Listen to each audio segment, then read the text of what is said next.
Šajā nedēļā 8. un 9. septembrī visā Latvijā notiks Eiropas Savienības fondu projektu atvērtās dienas, kad ikvienam interesentam būs iespēja iepazīties ar novadā īstenotajiem Eiropas Savienības fondu projektiem. Šāda iespēja būs arī Rēzeknē. Mums ir tiešām liels prieks, ka arī Rēzeknē ir atzīmēti šie divi objekti, kuri piedalās Eiropas Savienības projektu atvērtās dienās. Viens no objektiem ir Austrumlatvijas reģionālais daudzfunkcionālais centrs Rēzeknē.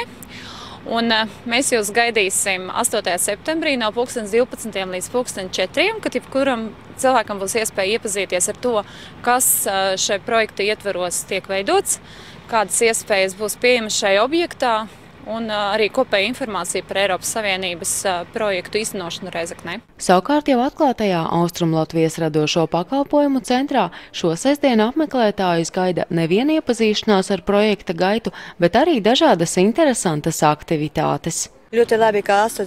septembrīs būs tā diena, kad mūsu rezeknieši un viesi var atnākt uz mūsu centru, tā kā notiks Eiropas Savienības struktūra fondu atvērta diena.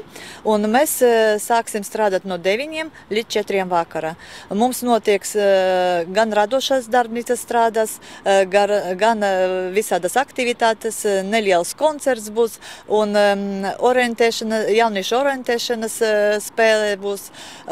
Arī mēs ekskursiju vadīsim ar gidu, tā kā mēs visus lūdzam atbraukt, atnākt pie mums, gaidīsim. Rēzeknes pilsētā Eiropas struktūra fondu plānošanas periodā no 2007. līdz 2013. gadam tiek īstenoti vērienīgi projekti, kuri radikāli izmainīs pilsētas tēlu un iedzīvotāju iespējas. Katru pievienotu vērtību var izmērīt ar cipariem un ar naudu. Man liekas, ka vislielākā pievienota vērtība priekš pilsētas ir pilsētas pievilcība, ko mēs atgūsim un dabūsim pēc projekta realizēšanas.